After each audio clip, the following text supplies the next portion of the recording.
Olá, guerreiros! Estamos aqui na nossa aula 4 da Semana da Estabilidade, que é uma aula de perguntas e respostas. As perguntas foram colocadas naquele formulário que eu passei para vocês lá pelo WhatsApp. Como as dúvidas eram sobre as aulas da Semana da Estabilidade, eu priorizei as dúvidas que estavam relacionadas às aulas, ok?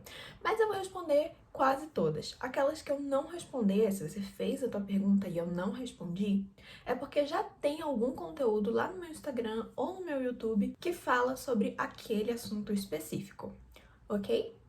Então vamos lá para nossa primeira pergunta. Por que para mim é tão difícil aceitar que sou bipolar? E principalmente acabar com os meus sonhos de casar e ter filhos. Hoje sou totalmente dependente dos meus pais, tenho 40 anos.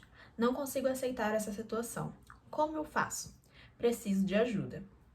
Vem para o treinamento de habilidades comigo. Lá você vai aprender estratégias para melhorar os seus relacionamentos a ponto de você estar pronta para esses sonhos que você tanto almeja e poder passar essas habilidades para os seus filhos no futuro. Porque a gente não dá aquilo que a gente não tem. E é até engraçado que em muitas casas, em muitas famílias, que a gente vê as crianças passando por uma grande desregulação emocional, são famílias onde os pais não tinham como ensinar como eles se regularem, porque os próprios pais não sabiam se regular. Então, ter habilidades é um presente que você pode passar de geração em geração. E não só fazer a sua vida valer a pena, mas como também ensinar as pessoas que você ama como ter também vidas dignas. Além disso, lá no treinamento a gente também vai aprender habilidades para resistir ao estresse e enfrentar essas situações que impedem a sua independência. Eu não sei se esse é o seu caso, mas só para a gente usar de exemplo, essas habilidades que aumentam a nossa resistência ao estresse podem fazer sim com que a gente seja capaz de manter um emprego durante um maior período de tempo, um emprego estável e ser financeiramente independente, dentre tantas outras possibilidades. Aqui eu quis dar só esse exemplo para você ter uma noção do que eu tô falando.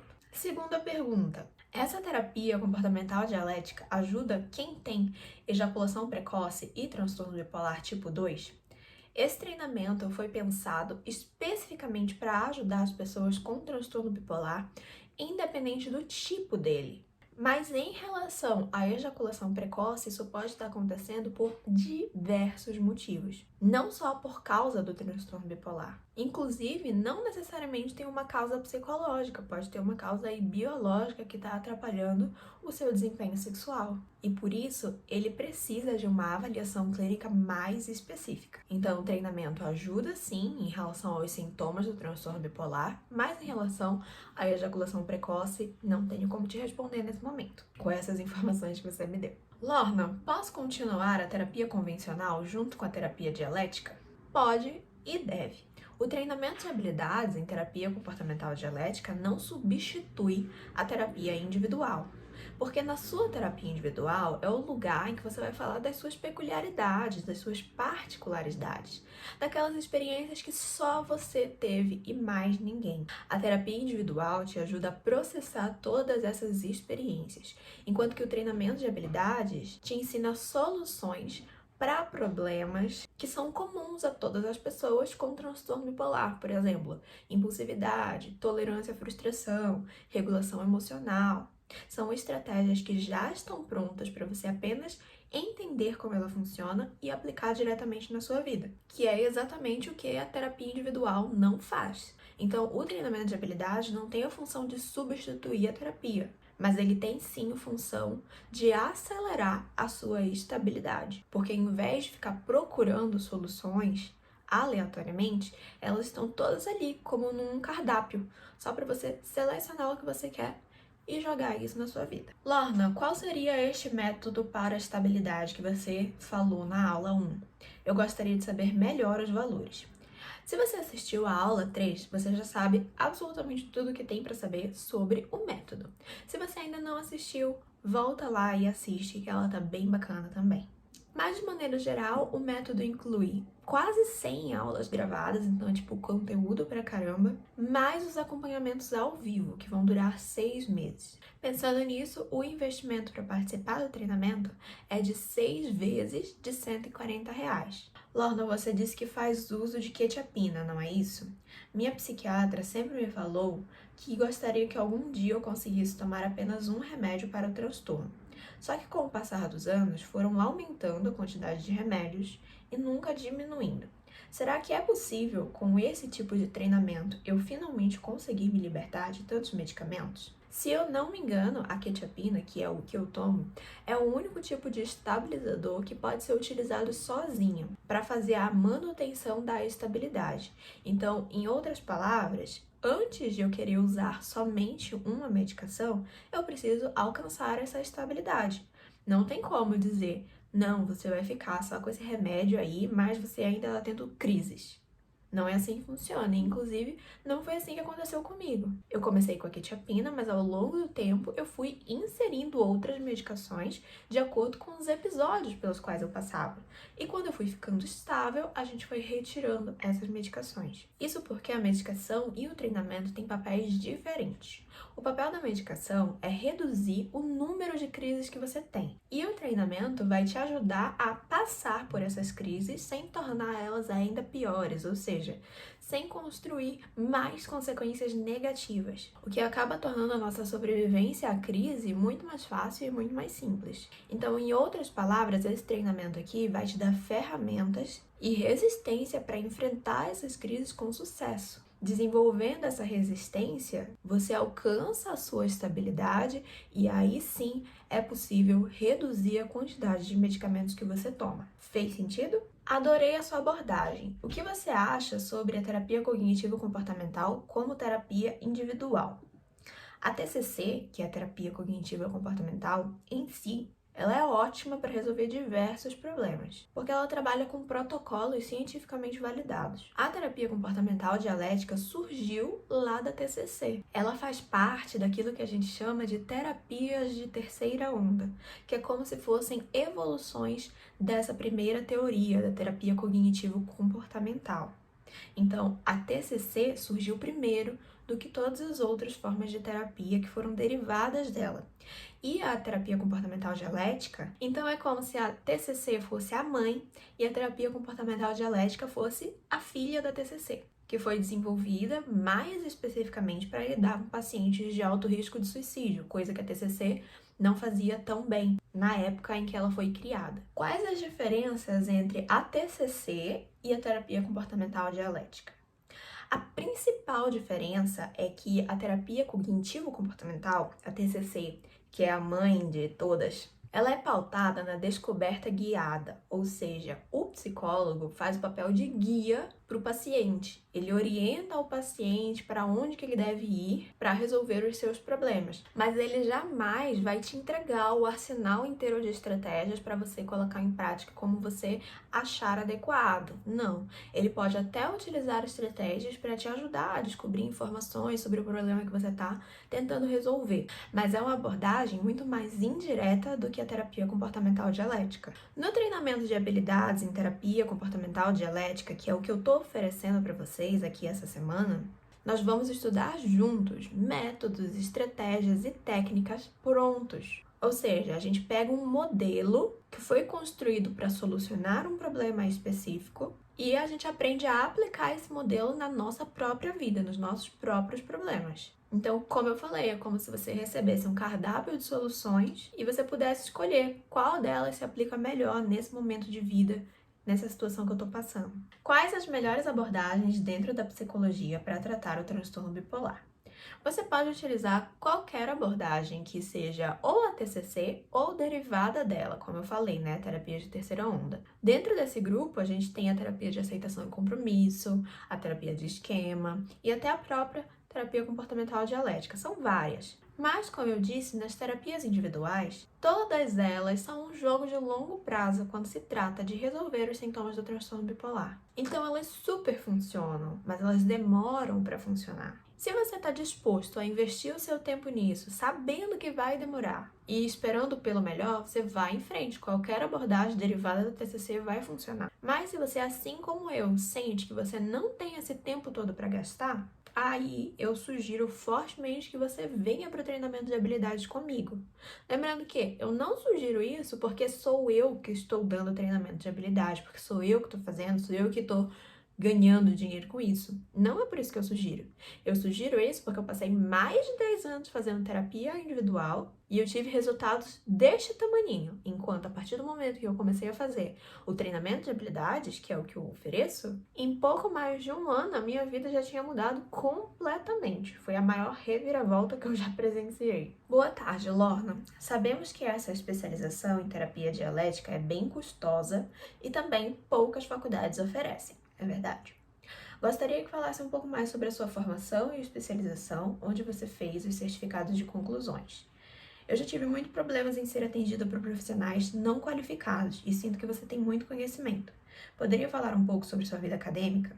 Acho que traria segurança não só a mim, mas diversas pessoas que tiverem problemas com profissionais que não sabiam o que realmente é transtorno bipolar e muito menos a terapia dialética. Eu queria começar falando aqui para vocês que eu me graduei como psicóloga na Universidade do Juiz do Paraná, que até pouco tempo atrás foi considerada a melhor escola de psicologia do Paraná. Eu escolhi essa universidade por causa da grade que eles tinham, eu achei que era uma grade muito ampla e muito interessante e eu fui para lá por isso. Mas nesses 5 anos que eu passei na graduação, se eu tive 2 aulas sobre transtorno bipolar, foi muito. Então, o que eu quero dizer para vocês é que mesmo que o psicólogo saia de uma boa universidade, dificilmente ele vai saber lidar com o transtorno bipolar. Eu adquiri todo esse conhecimento, me dediquei a esse assunto, porque eu tenho transtorno bipolar e eu queria me ajudar. Ajudar outras pessoas acabou sendo uma consequência disso. Então, se você já teve problemas de ir num psicólogo que não sabia direito o que era transtorno bipolar, isso é a coisa mais normal do mundo, infelizmente. Existe uma grande falta de especializações neste assunto. Sobre a minha formação em terapia comportamental dialética, ela também aconteceu nessa mesma universidade. Hoje eu não sei te dizer se eles ainda estão dando esse curso, mas ela teve duração de 2 anos e ela foi do básico até o avançado, contando com quase 200 horas de estágios. Nós fizemos grupos de treinamento em hospitais psiquiátricos, em outras faculdades, em escolas, e inclusive o meu próprio TCC, trabalho de conclusão de curso, foi uma intervenção utilizando o treinamento de habilidades em crianças para a prevenção de transtornos mentais. Isso foi um verdadeiro desafio, porque naquela época a gente tinha muito pouca publicação, poucos estudos sobre o uso da terapia comportamental dialética com crianças. E quando eu digo pouco, é tipo pouco mesmo. A gente tinha, sei lá, umas 5 referências, era bem escasso. Então a nossa ideia, minha e do grupo, era que a gente pudesse levar essa pesquisa para um mestrado, porque ela realmente era algo muito revolucionário. Era uma pesquisa de ponta. Mas com o tempo eu fui vendo que o mestrado não era o que eu queria para minha vida, e eu acabei abandonando o barco. A gente não chegou a publicar a pesquisa nem nada disso. A gente só deixou pra lá, apesar de ter sido uma experiência muito legal, muito interessante. Uma dúvida: como funciona a mente de uma pessoa bipolar? Gente, essa pergunta é super complexa, né? Eu jamais conseguiria responder ela nesse pequeno espaço de tempo que a gente tem aqui dessa aula 4. Mas eu prometo que lá no treinamento de habilidades a gente tem um módulo inteiro falando sobre isso. Principalmente como que a mente funciona durante um episódio depressivo. E olha que eu não tô falando de química cerebral, de estrutura cerebral, de neurotransmissores, não tô falando nada disso. Eu tô falando como a mente funciona na prática, como que seus pensamentos funcionam na prática. Por que que a pessoa pensa o que ela pensa e por que que a depressão se agrava, por que que ela se torna cada vez pior. A mente na prática. Como não permitir que a apatia das pessoas pela minha dor não me afete. E como não permitir que as atitudes ruins das pessoas afetem a minha estabilidade. Sobre a apatia, isso é o que a gente chama de comportamento dependente do humor. Existem estratégias para facilitar que esses comportamentos não aconteçam e a gente vai falar sobre todas elas lá no treinamento, a chave final. Já sobre atitudes ruins de terceiros terem um impacto sobre você, a gente precisa estar ciente de que a gente não pode controlar o comportamento de outra pessoa. Eu não posso impedir que ela seja tóxica ou desagradável comigo. mas você tem sim poder de influenciar o ambiente a seu favor e também de mudar as suas emoções diante desse tipo de acontecimento. E pensando nisso, né, em mudar as minhas emoções, em manipular as minhas emoções a meu favor, a gente tem 2 módulos de regulação emocional lá no treinamento. Fora isso, a gente ainda tem o nosso módulo sobre relacionamentos, em que a gente vai abordar relacionamentos tóxicos, relacionamentos abusivos, o que fazer com eles e como fazer relacionamentos mais saudáveis.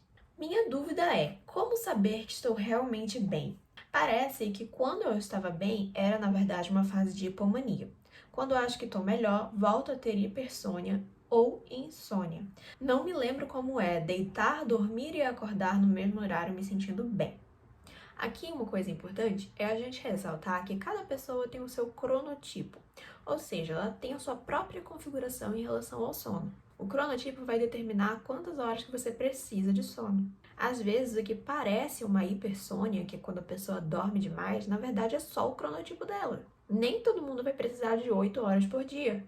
Eu, por exemplo, durmo 10 horas por dia, porque é isso que eu preciso para me sentir bem. E a gente vai ter 3 aulas lá no nosso treinamento sobre sono, incluindo esse assunto dos cronotipos, porque o sono costuma ser um problema bem grande para quem tem transtorno bipolar. Não é incomum. Agora você pode tentar avaliar se é uma hipomania ou uma eutimia, né, que é o momento que a gente não tem sintoma nenhum, através de outros critérios, como autoestima, pensamento acelerado, a fala rápida, muda de assunto o tempo todo, ideias de grandiosidade e etc. A gente tem aí uma lista inteira de sintomas para explorar, né? Eu acredito que tem um vídeo sobre isso lá no meu Instagram, falando quais são os sintomas exatos que você precisa apresentar para ser caracterizado como um episódio. E, obviamente, a gente também vai falar sobre isso lá no treinamento. Para todo mundo que se inscrever nas primeiras 24 horas, ou seja, de terça para quarta, vai ganhar acesso ao mini curso, tudo que você precisa saber sobre transtorno bipolar. Tudo que você realmente precisa saber, sem encher um monte de informação na nossa cabeça para te deixar ainda pior, ok? Somente informações relevantes. Hoje, você toma somente quetiapina? Para o transtorno bipolar, sim. Quero ajudar um amigo que tem sintomas muito parecidos com o do transtorno bipolar. Como acha que devemos iniciar este tratamento para fazer a descoberta? Acho que o início deve ser com um psiquiatra mesmo, já que demora tanto o diagnóstico? Gente, o diagnóstico não necessariamente demora tanto. A OMS diz que ele demora, em média, de 8 a 10 anos desde o início dos sintomas. Então, pensa aí comigo, o meu primeiro sintoma foi em 2008, a minha primeira crise. E eu só vim tratar, de fato, em 2018, mas eu recebi o meu diagnóstico em 2015. Então, não significa que você vai ficar 8, 10 anos passando no psiquiatra. Não é isso. É que boa parte desse tempo você realmente passa achando que não tinha nada de errado com você. Até que, né, a água bate na bunda. É basicamente isso que essa informação quer dizer. Não que necessariamente você vai, né, investir durante tantos anos num psiquiatra, num psicólogo. Mas respondendo essa questão aí de por onde começar, você pode começar tanto pelo psiquiatra quanto pelo psicólogo. A vantagem do psicólogo é que ele te vê toda semana, então ele tem mais contato para saber como que você funciona, e o psiquiatra só te vê uma vez ao mês. Então ele é um pouco mais distante, mas os 2 profissionais estão aptos a dar o diagnóstico. Qual a diferença da hipomania para mania na prática? Na prática são 3 coisas: intensidade, duração e ocorrência de sintomas psicóticos. Lá no meu Instagram e no YouTube também tem um vídeo que fala melhor sobre isso. É normal a pessoa com TAB sentir muito sono, preguiça. Primeiramente, sono e preguiça são coisas diferentes, né? Segundamente, se a pessoa estiver num episódio depressivo, ela vai sentir mais sono sim, e mais cansaço em geral. Em fase de hipomania, é comum ouvir vozes que não são reais? Não. Ouvir vozes automaticamente te coloca ali no episódio de mania, não de hipomania. Hipomania não ouve vozes. Poderia falar sobre outros sintomas do TAB, além da mania, hipomania e depressão? Por exemplo, sobrecarga sensorial, hiperfoco, etc. E também sobre a energia e o cansaço dentro do transtorno? A energia é a principal, a característica central dos episódios de humor. Se você tá com muita energia, hipomania e mania. Se você tem pouca energia, depressão. Tem um vídeo que explica isso também lá no meu Insta. E em relação a esses outros itens que você colocou, a sobrecarga sensorial, hiperfoco e tudo mais, isso não são sintomas de transtorno bipolar. Isso são características que as pessoas com transtorno bipolar costumam ter, mas não necessariamente elas vão ter. E quem fala maravilhosamente sobre essas características é a Ana E, do @ativismo bipolar. Então eu recomendo muito a conta dela. Se você ainda não conhece, vai lá conhecer, que você não vai se arrepender. Oi, Lorna, é normal demorar mais de 2 anos para encontrar a medicação certa? É super normal, porque dependendo do seu estado atual, que nem eu falei no início da aula, nem sempre você vai estar tomando exatamente a mesma medicação. Ela pode variar, a dosagem pode variar. A partir do momento que você deixa de ter esses episódios, aí sim que vai estabilizando a própria medicação. Então, até lá, de fato, é um período de muitas mudanças, você pode sim continuar trocando a sua medicação sem encontrar a medicação ideal. Para mim, levou uns 2 anos, eu acredito. Foi aproximadamente isso. Existem exames para saber se os remédios estão na dosagem correta? Para alguns remédios, sim. Eu sei que existe, mas eu não vou saber te responder melhor essa pergunta, porque eu não sou psiquiatra e não tenho conhecimento no assunto, tá? Mas se você quiser uma recomendação de psiquiatras que falam muito sobre transtorno bipolar, tem o Dr. Renato e o Dr. Diego Tavares. Eles são bem bons e falam bastante sobre esse assunto. Não tenho transtorno, mas conheço alguém que pode ter e estou tentando entender, apesar de ser bem difícil, mas não sou o tipo que vai embora facilmente sem tentar. Enfim, gostaria de saber se mentir tem alguma relação com o transtorno. E aí ela explica um pouco melhor a situação, mas a resposta é que mentiras e transtorno bipolar não estão diretamente relacionados. Agora, a pessoa que mente, ela tem um motivo para mentir. E um dos princípios mais importantes da terapia comportamental dialética é que entender a causa de um comportamento funciona muito melhor do que julgar e culpar aquela pessoa por esse comportamento. Então, a minha recomendação é que você tente entender por que o seu amigo está agindo dessa forma. E, claro, prestando acolhimento para o que ele precisar. Essa é a melhor coisa que você pode fazer por essa pessoa. Isso se chama validação e lá no treinamento a gente também tem aula sobre esse assunto. Olá, sou mãe de Tab. Ela tem 19 anos e muitas vezes não sei como lidar com ela. Está numa fase que nunca tem interesse de fazer algo na vida e às vezes não sei se é o transtorno ou é a acomodação. Queria tanto ver minha filha tocando a vida, tentei que ela assistisse suas lives, mas não obtive êxito. Será que é uma negação dela ao transtorno? Como você disse, é uma fase em que ela não está tendo muito interesse na vida de maneira geral. Então é natural que ela também não esteja se interessando pelo próprio transtorno. Pode ser um episódio depressivo? Pode, mas também pode ser mera adolescência, porque essa transição de adolescente para um jovem adulto é algo muito difícil. Pensa um pouquinho aí no que você enfrentou quando você tinha 19 anos. Então não dá simplesmente para enfiar a goela abaixo, olha aqui a informação sobre o seu transtorno, você precisa aprender. Não tem como a gente fazer isso. Eu acredito que eventualmente ela vai se interessar pelo assunto, mesmo que daqui até lá passe algum tempo e ela enfrente algumas dificuldades. O melhor a fazer agora é dar tempo ao tempo. Bom, pessoal, muito obrigada. Essa foi a nossa última aula da Semana da Estabilidade. Se você ainda não assistiu às aulas anteriores, a reprise vai ficar disponível até o dia 10 de outubro. Que coincidentemente também é o nosso último dia para inscrições no treinamento A Chave Final. As inscrições ainda não começaram, tá bom? Elas começam somente na terça-feira. Lembrando que as 10 primeiras pessoas a se matricularem vão receber 20 minutos de consultoria individual comigo. E quem se inscrever de terça para quarta, nas primeiras 24 horas, também vai receber acesso ao mini curso Tudo sobre Transtorno Bipolar e a super aula com a minha amiga Jennifer Rodrigues sobre comunicação saudável no relacionamento. Quero agradecer a todo mundo que ficou comigo até o final dessa aula, que participou e que deixou seus comentários, deixou seu feedback comigo. Espero poder ter ajudado com esse próprio conteúdo gratuito. E conto com vocês lá no meu Instagram e no meu YouTube para mais conteúdos relacionados ao transtorno bipolar. Tchau!